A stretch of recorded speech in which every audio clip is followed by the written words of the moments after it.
दिल्ली की हवा जहरीली है, AQI 400 के पार चला गया है। हर साल लगभग इसी समय यही सुनने में आता है। ये सब सच है, लेकिन आज का वीडियो डराने के लिए नहीं है। मेरा नाम है डॉक्टर निर्मल जोशी और आज हम ये नहीं पूछेंगे कि एयर पोल्यूशन कितना नुकसान करता है या फिर सरकार क्या कर रही है इसके बारे में, बल्कि आज हम इस सवाल का जवाब देंगे, इससे बचने के लिए हम क्या कर सकते हैं वास्तव में। क्योंकि हवा बदलना हमारे हाथ में नहीं है, लेकिन अपनी सुरक्षा बढ़ाना हमारे अपने हाथ में है। एयर पोल्यूशन का असर फेफड़ों पर ये तो सब जानते हैं, खांसी, दमा, COPD, बच्चों में अस्थमा वगैरह वगैरह। लेकिन जो बात कम लोग जानते हैं वो ये है, एयर पोल्यूशन दिल के लिए भी उतना ही खतरनाक है। PM 2.5 जैसे छोटे कण फेफड़ों से होते हुए सीधे खून में चले जाते हैं। इससे होता क्या है? खून की नली में सूजन यानी इन्फ्लेमेशन, नसों की अंदरूनी परत को नुकसान, ब्लड क्लॉट बनने का खतरा, ब्लड प्रेशर बढ़ना और इन सब चीजों की वजह से हार्ट अटैक और स्ट्रोक का रिस्क बहुत बढ़ जाना। आज दुनिया भर में हार्ट अटैक से होने वाली मौतों का एक बड़ा कारण एयर पोल्यूशन भी है, पर्टिकुलरली इंडिया में। यानी ये सिर्फ सांस की बीमारी नहीं, ये दिल की बीमारी भी है। अब जरा आसान भाषा में समझते हैं, PM 2.5 आखिर है क्या? PM 2.5 का मतलब है ऐसे कण जिनका आकार 2.5 माइक्रोन से भी छोटा होता है, यानी बहुत ही छोटा। इतना छोटा कि नाक की फिल्टरिंग से बचते हुए फेफड़ों के गहरे हिस्से तक ये पहुंच जाते हैं और खून में घुस जाते हैं। तो ये आते कहां से हैं? गाड़ियों का धुआं, डीजल जनरेटर, फैक्ट्री और कोयला, कूड़ा जलाना, दिवाली की आतिशबाजियां और बम वगैरह, घर के अंदर अगरबत्ती, धूप, धुआं, गैस स्टोव वगैरह वगैरह। अब सीधे समाधान पर आते हैं। अगर मैं आपको एक लाइन में कहूं तो एक्सपोजर कम करना ही सबसे बड़ा इलाज है। आज के वीडियो में हम बात करेंगे घर की हवा कैसे साफ रखें, एयर प्यूरिफायर कैसे चुनें, मास्क कौन सा काम करता है या नहीं करता, और रोजमर्रा के स्मार्ट ट्रिक्स। सबसे पहले, हर एयर प्यूरिफायर काम का नहीं होता। नंबर 1 सबसे जरूरी चीज है HEPA फिल्टर। यानी जब आप देखेंगे एयर प्यूरिफायर को, उसमें यह लिखा है कि ट्रू HEPA फिल्टर है या नहीं है, और H13 या H14 मिनिमम होना चाहिए। इसका मतलब यह होता है कि ये 99% से भी ज्यादा PM 2.5 के पार्टिकल्स को पकड़ लेता है और निकाल देता है। इस बात का ध्यान रखें कि HEPA टाइप या HEPA लाइक ना हो, ट्रू HEPA होना चाहिए।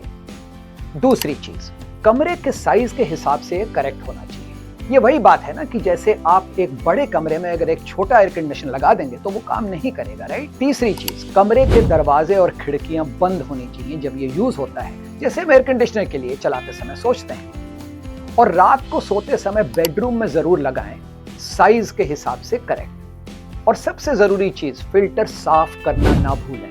दिल्ली जैसी जगह में 2-3 महीने में ही फिल्टर पूरी तरह से क्लॉग हो जाता है और ये जरूरी है कि फिल्टर को या तो साफ करा जाए या बदला जाए। मेरा एक फेवरेट यूट्यूबर है, उसका नाम है फूड फार्मर। फेवरेट इसलिए कि उसके वीडियो अनबायस्ड होते हैं और स्पॉन्सर्ड नहीं होते, यानी वो किसी चीज को एडवर्टाइज नहीं कर रहा। उन्होंने हाल ही में एक यूट्यूब वीडियो निकाला।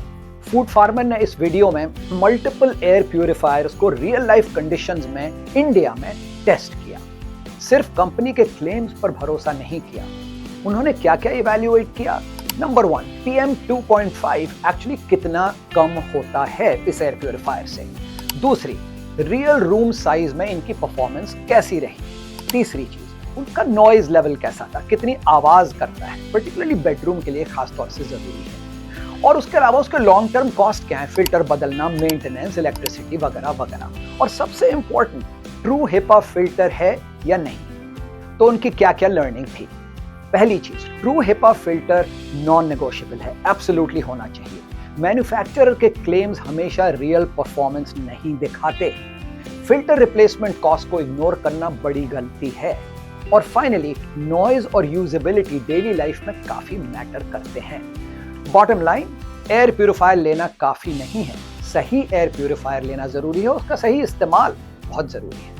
अब बात करते हैं स्पेसिफिक एयर प्यूरिफायर की जो फूड फार्मर के टेस्टिंग में अच्छे निकले। बेडरूम की जहां तक बात करें, Xiaomi 4 Lite और फिलिप्स AC0920 ये काफी इफेक्टिव थे छोटी स्पेस के लिए, जैसे बेडरूम्स में आमतौर पर होता है, और आवाज भी ये कम करते हैं। लिविंग रूम जैसी जगह में उन्होंने पाया कि क्यूबो Q1000 और फिलिप्स AC4221 सबसे फायदेमंद थे, और बड़े कमरों में उन्होंने पाया कोवे एयर मेगा 150 उनके हिसाब से सबसे अच्छा निकला। ये मेरे रिकमेंडेशंस नहीं है, लेकिन अच्छी तरह से करे गए टेस्टिंग के बाद ये फूड फार्मर के रिकमेंडेशंस हैं। अब आते हैं मास्क पर। क्या वाकई मास्क काम करते हैं? छोटा जवाब एब्सोल्युटली हाँ, लेकिन सही मास्क होना चाहिए।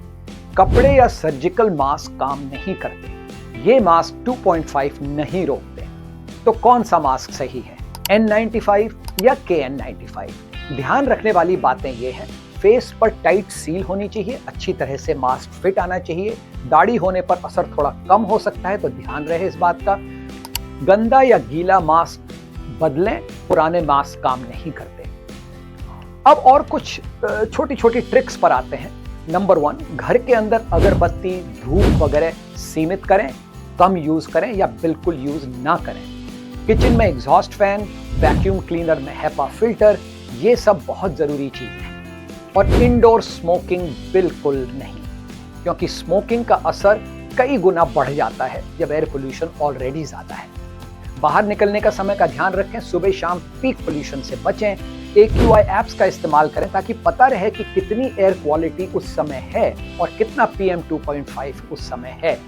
शरीर को मजबूत रखें, रेगुलर एक्सरसाइज, लो AQI टाइम पर करें, अच्छी नींद, एडिक्वेट स्लीप, स्मोकिंग बिल्कुल नहीं। अब मुझे पता है कि आप क्या सोच रहे होंगे, हर समय कमरे के अंदर तो बंद नहीं रह सकते ना, गवर्नमेंट क्यों नहीं कर रही कुछ? ये बहुत अच्छे सवाल हैं और प्रेशर बनाए रखना चाहिए, लेकिन इससे पहले कि अपनी हेल्थ बिगड़ जाए, अपनी सुरक्षा कीजिए। अगर आपको ये वीडियो पसंद आया तो हमारे चैनल को सब्सक्राइब जरूर करें ताकि इस तरह के वीडियो आप तक पहुंचते रहें। इस वीडियो को लाइक करें और डेफिनेटली फॉरवर्ड करें।